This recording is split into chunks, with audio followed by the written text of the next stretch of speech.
Thanks so much, Callie.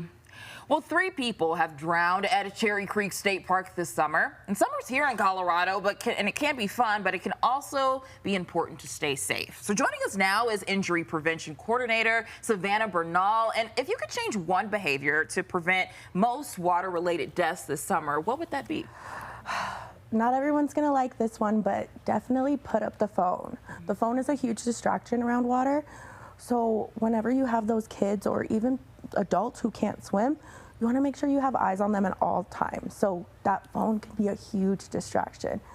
Absolutely. So extreme heat is becoming the norm. At what point does hot weather become a public health emergency? Yeah, so the heat has been crazy lately. Everyone's been feeling it.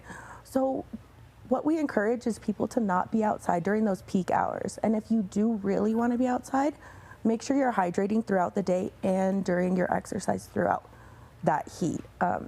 Make sure you're feeling yourself. If you ever feel nauseous, you start losing your sense of where you are, you want to make sure you get in shade, cool down, and take a break. Understand your body and what it's telling you for sure. Despite years of public awareness campaigns, why do we continue to see preventable summer deaths?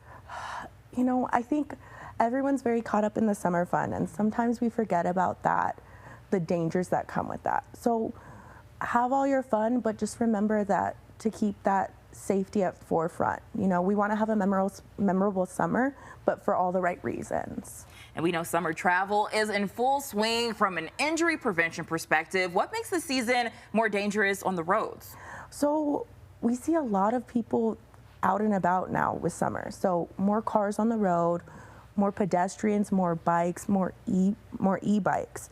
So as a driver, you just need to be more aware of your surroundings. Where there's those populated areas, make sure you're more vigilant. Make sure you're not being distracted.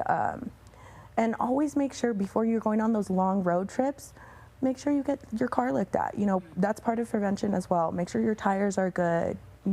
You've checked everything under the hood too, to make sure that you're keeping the people in your car and the people around your car safe. Yes, all good tips there. Savannah, thank you so much. Thank you. As always, you can watch all of our interviews on our website, cbscolorado.com. That's great advice there.